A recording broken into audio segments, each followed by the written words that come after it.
India market invest মাইন্ডসেটে আপনাদের স্বাগত। যারা চ্যানেল নতুন এসেছেন তাদেরকে বলবো প্লিজ চ্যানেলটাকে সাবস্ক্রাইব করবেন, একটা লাইক করবেন, বেল আইকনটা প্রেস করবেন। দেখুন অলরেডি কিন্তু আমরা একটা ভিডিও আপলোড করেছি যেখানে কিন্তু আমরা কালকে নিউজটা পেয়েছিলাম যে টাটা গ্রুপ হচ্ছে টোটাল 30 লাখ কারোর হচ্ছে মার্কেট ক্যাপ কিন্তু ক্রস করেছে। তো টাটা গ্রুপের যে 30 লাখ মার্কেট ক্যাপ যে ক্রস করেছে, অবশ্যই টাটা গ্রুপের কোম্পানিগুলোর অবদান রয়েছে। তো সেই টাটা গ্রুপের বেস্ট কোম্পানিগুলো নিয়ে আলোচনা করেছি লং টার্ম ইনভেস্টমেন্টের জন্য, যেখানে কোম্পানিটা তো অবশ্যই টার হবে না গুলো অবশ্যই তার ইনভেস্টারদের একটা ভালো রিটার্ন বানিয়ে দিয়েছে। তো এখনও কোন কোম্পানিগুলোতে, টাটা গ্রুপের কোন কোম্পানিগুলোতে হচ্ছে ভালো পোটেনশিয়াল আছে আপসাইডের, বা ভালো রিটার্ন বানিয়ে দিতে পারে বা আমাদের কোটিপতি বানিয়ে দিতে পারে, সেগুলো নিয়ে কিন্তু আলোচনা করেছি। যারা এখনও দেখেননি তারা কিন্তু দেখে নিতে পারেন প্লেলিস্ট থেকে। মার্কেট ক্লোজ হয়ে গেছে, চলুন আমরা মার্কেট রিলেটেড নিউজ নিয়ে আলোচনা করি। টাটা গ্রুপের আরেকটা কোম্পানি নিয়ে আলোচনা করতে চলেছি, ট্রেন্ড। দেখুন কোম্পানিটা দেখলে দেখা যাবে কিন্তু আজকের দিনে কীরকম রিটার্ন দিয়েছে। আজকের দিনে কোম্পানিটা কিন্তু 19% একটা আপসাইড মুভমেন্ট দেখিয়েছে। আমি যদি কোম্পানিটার এক মাসের চার্ট দেখি, দেখুন এক মাসের চার্ট দেখলে দেখা যাবে কোম্পানিটা 19%, ঠিক আছে। আমরা যদি 6 মাসের চার্ট দেখি, দেখুন 6 মাসে কোম্পানিটা কিন্তু তার টাকাটা, মানে ইনভেস্টারদের টাকাটা কিন্তু ডবল বানিয়ে দিয়েছে। আমরা যদি কোম্পানিটার এক বছরের রিটার্ন দেখি, দেখুন এক বছর রিটার্ন দেখলে দেখা যাবে ইনভেস্টারদের টাকা প্রায় দুগুণ বানিয়ে দিয়েছে। দুগুণ না, সরি 3 গুণ। 100% মানে দুগুণ, 200%-এর কাছাকাছি মানে 3 গুণ। তো 3 গুণ কোম্পানিটা কিন্তু রিটার্ন বানিয়ে দিয়েছে। আমরা যদি কোম্পানিটার 5 বছর রিটার্ন দেখি, তাহলে 5 বছর রিটার্ন দেখলে দেখা যাবে কোম্পানিটা কিন্তু 11 গুণের কাছাকাছি কিন্তু রিটার্ন বানিয়ে দিয়েছে। তো কোম্পানিটা দেখুন, আমরা যদি চার্ট দেখি, কন্টিনিউয়াসলি ভালো একটা পারফরমেন্স দেখাচ্ছে আর ভালো একটা আপসাইড মুভমেন্ট দেখাচ্ছে। আজকেও কিন্তু কোম্পানিটা হচ্ছে প্রায় 20%-এর কাছাকাছি কিন্তু একটা আপসাইড মুভমেন্ট দেখাচ্ছে। কেন দেখাচ্ছে চলুন দেখিনি কেন দেখাচ্ছে। দেখুন আমরা যে কোম্পানিটা নিয়ে আলোচনা করছি না, সেই কোম্পানিটার রেজাল্ট কিন্তু ডিক্লেয়ার হয়েছে আজকে। রেজাল্ট কোম্পানিটা আফলাতুন রেজাল্ট করেছে, যার জন্য কোম্পানিটা কিন্তু এত একটা ভালো পারফরমেন্স দেখিয়েছে আর কন্টিনিউয়াসলি ভালো করছে কোম্পানিটা, যার জন্য কন্টিনিউয়াসলি একটা ভালো পারফরমেন্স দেখিয়েছে। এবং 5 বছরে আমরা দেখলাম প্রায় 1000%-এর কাছাকাছি কিন্তু রিটার্ন দিয়েছে। দেখুন আমরা কনসোলিডেটেড নাম্বার দেখবো, রুপিস কী আছে, রুপিস ইন কারোর রয়েছে। ওকে, আমরা সিকোয়েন্স দেখে নেবো, সিকোয়েন্স কী আছে। সিকোয়েন্স দেখলে দেখা যাবে ডিসেম্বর 22, সেপ্টেম্বর 23, ডিসেম্বর 23, সিকোয়েন্স একদম ঠিকঠাক আছে। আমরা যদি কোম্পানিটার ইনকাম দেখি, দেখুন ইনকাম দেখলে দেখা যাবে কোম্পানিটা কিন্তু এক বছরে 2365, আগের কোয়ার্টারে 3062, এই কোয়ার্টারে 3546। তো কোম্পানিটা কিন্তু 2300টা 3500 হয়েছে এবং 3000টা হচ্ছে 3500 হয়েছে। তো দেখা যাচ্ছে কোম্পানি কিন্তু ইয়ারলি এবং কোয়ার্টারলি একটা ভালো পারফরমেন্স কিন্তু কোম্পানি করেছে। এবার আমরা কোম্পানির এক্সপেন্সেস দেখে নেবো। আমরা যদি কোম্পানির এক্সপেন্সেস দেখি, তাহলে এক বছর আগে কত ছিল, 2100, আগের কোয়ার্টারে 2700, এই কোয়ার্টারে 3100, তাহলে 2100টা 3100 হয়েছে এবং 2700টা 3100 হয়েছে। ইয়ারলি কোয়ার্টারলি এখানেও কিন্তু কোম্পানি এক্সপেন্সেসও বেড়েছে, কোম্পানির ইনকাম তো বেড়েছে, এক্সপেন্সেসও কিন্তু বেড়েছে। তাহলে ইনকাম মাইনাস এক্সপেন্সেস করলে পরে কোম্পানির প্রফিট পাওয়া যায়। তো আমরা প্রফিট বিফোর ট্যাক্স দেখে নেবো। তো ট্যাক্স দেওয়ার আগে প্রফিট কী ছিল, তো আমরা যদি কোম্পানির ট্যাক্স দেওয়ার আগে প্রফিট দেখি, তাহলে দেখলে দেখা যাবে দেখুন এক বছর আগে 204, আগের কোয়ার্টারে 314, এই কোয়ার্টারে 75। তো 204টা ডবলের বেশি হয়ে গেছে এবং কোয়ার্টারলি কিন্তু 314টা 475 হয়েছে, মানে কোয়ার্টারলিও কিন্তু কোম্পানি ভালো পারফরমেন্স করেছে। এবার আমরা কি দেখবো, net profit for the quarter বা পিরিয়ড। তো আমরা যদি দেখি তাহলে দেখলে দেখা যাবে এক বছর আগে কোম্পানি কত ইনকাম করেছিল, 154, আগের কোয়ার্টারে 228, এই কোয়ার্টারে 370। তো 154টা 370 হয়েছে, 228টা কিন্তু 370 হয়েছে। তো এখানেও দেখা যাচ্ছে কোম্পানি কিন্তু ইয়ারলি এবং কোয়ার্টারলি ব্যাপক পারফরমেন্স করেছে। মানে ভালো নয়, ভালোকে আরও ভালোভাবে বললে যা হয় সেরকম পারফরমেন্স কিন্তু কোম্পানিটা করেছে। মূলত এই কোম্পানিটা এই জন্যই কিন্তু আজকে আপসাইড মুভমেন্ট দেখিয়েছে। আমরা দেখুন যে কোনো কোম্পানির চার্ট দেখলেও না কোম্পানির সম্বন্ধে আপনি ভালো মতন বুঝতে পারবেন। দেখুন কোম্পানির চার্ট দেখলে দেখা যাবে কোম্পানিটা কিন্তু লেফট থেকে রাইটে স্মুথলি ওপরে গেছে, ঠিক আছে।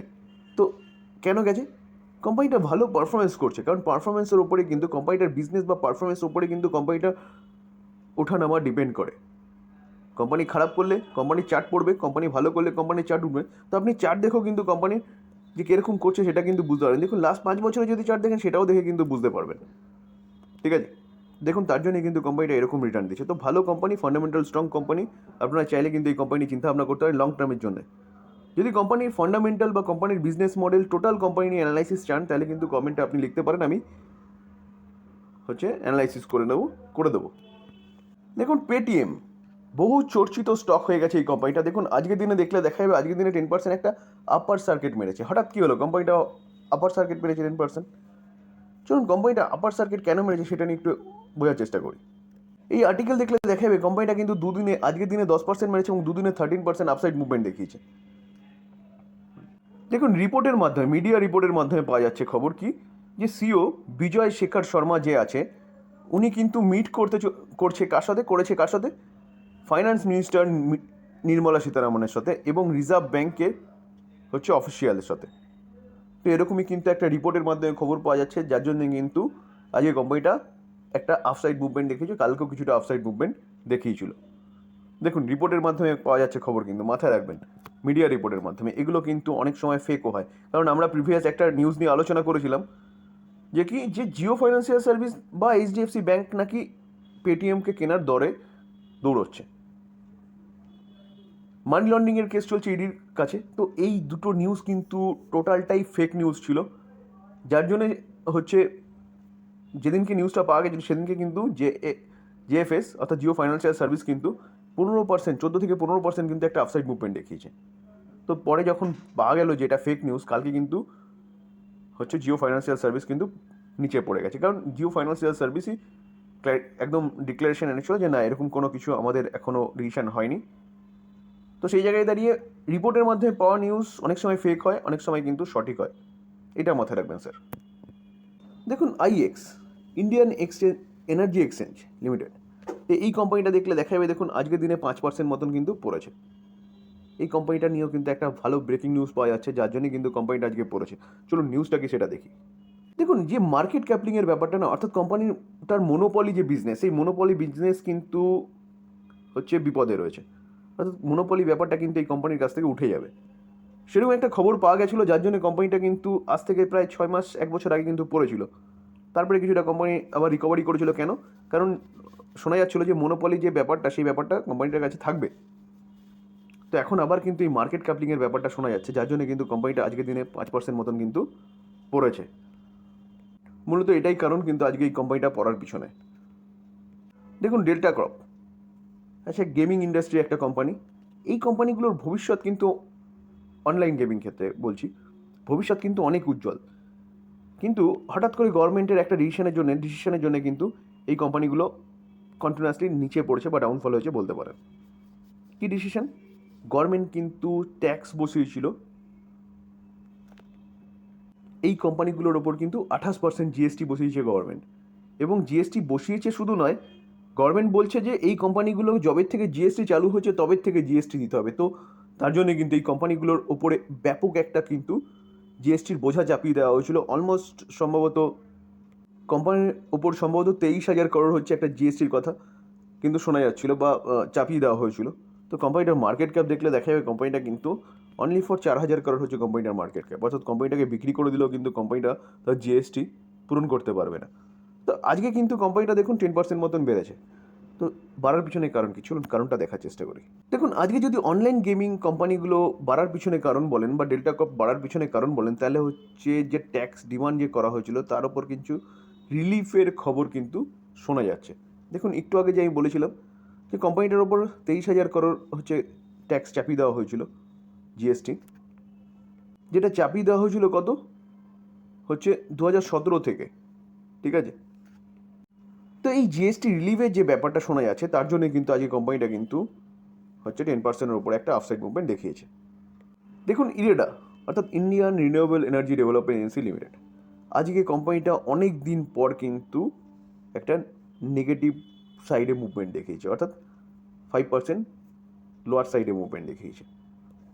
তো আমরা কন্টিনিউয়াসলি দেখছিলাম কোম্পানিটা আপার সার্কিট মেরে যাচ্ছিল। দেখুন 5 দিনে দেখলে দেখা যাবে এখনও কিন্তু কোম্পানিটা 4%-এর উপরে আছে। আমরা 1 মাসে দেখলে দেখা যাবে 91% রিটার্ন দিচ্ছে 1 মাসে, ভাবতে পারছেন?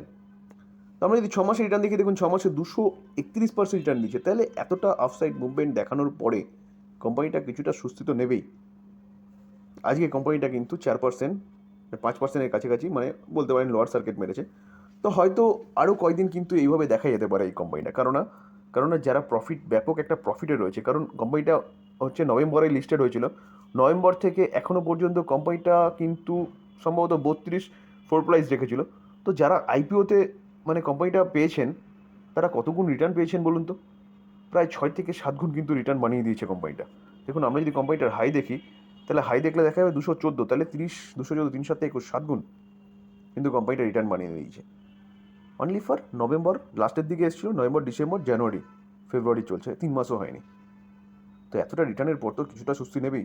দেখুন কোম্পানি তো খারাপ হয়ে যায়নি, কোম্পানি তার জন্য পড়ছেও না, বা কোম্পানি কোনো ফল দেখা যাচ্ছে এরকমও কারণ নয়। কোম্পানিটা কন্টিনিউয়াসলি ভালো পারফরমেন্স করছে, কোম্পানিটার একের পর এক নিউজ পাওয়া যাচ্ছে, যার জন্য কোম্পানিটা ছুটছিল। তো এতটা ছোটার পর কিছুটা প্রফিট বুকিং তো বানতা হয়।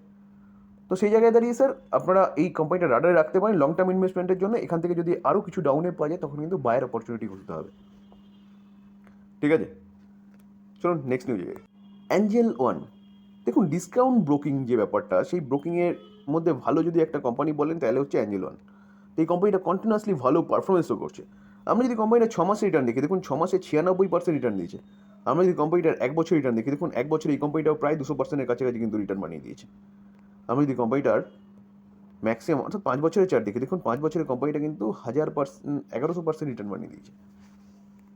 তো আজকে কোম্পানিটা এতটা আপসাইড মুভমেন্ট দেখিয়েছে কেন 7%? চলুন সেটা একটু দেখার চেষ্টা করি। কোম্পানিটা আজকে আপসাইড মুভমেন্ট দেখানোর পিছনে কারণ কি? একটা ডেটা পাওয়া যাচ্ছে যেটা ক্লায়েন্ট বেস মানে বেড়েছে কত? 5% কিন্তু বেড়েছে কোম্পানিটার। এবার এবং এভারেজ ডেইলি অর্ডার আপ হয়েছে কত? 10%। তো স্বাভাবিকভাবেই কোম্পানির যদি ক্লায়েন্ট বাড়ে এবং অর্ডার যদি বাড়ে তাহলে কোম্পানির রেভিনিউ বাড়বে এবং প্রফিটেবিলিটি বাড়বে। এটা কিন্তু জানুয়ারি ডেটা পাওয়া যাচ্ছে। তো মূলত এই কারণে কিন্তু আজকে কোম্পানিটা 7% হচ্ছে একটা আপসাইড মুভমেন্ট দেখিয়েছে। তো এর জন্যই স্যার আমি সবসময় বলি যে আপনাকে যে কোনো কোম্পানিতে ইনভেস্টমেন্ট করতে গেলে কিন্তু কোম্পানির বিজনেসটাকে অবশ্যই দেখতে হবে আগে। যদি বিজনেস আপনি ঠিকঠাক চুজ করে বা ঠিকঠাক দেখিয়ে নিয়ে সেই কোম্পানিতে ইনভেস্টেড থাকতে পারেন তাহলে লং টার্মে কিন্তু কোম্পানিটা কিন্তু আপনাকে মাল্টি ব্যাগার রিটার্ন বানিয়ে দেবে। সেরকমই কিন্তু উদাহরণ আমরা দেখতে পাচ্ছি। তো এই ছিল আজকের আলোচনা। যদি আলোচনাটা ভালো লাগে, যারা চ্যানেল নতুন এসেছেন তাদেরকে বলবো প্লিজ চ্যানেলটাকে সাবস্ক্রাইব করবেন, একটা লাইক করবেন, বেল আইকনটা প্রেস করবেন। লাইক কিন্তু অবশ্যই করবেন স্যার, কারণ আপনাদের লাইক কিন্তু আমার মোটিভেশনটাকে বাড়ায়। শেয়ার করবেন। থ্যাংক ইউ, ভালো থাকবেন।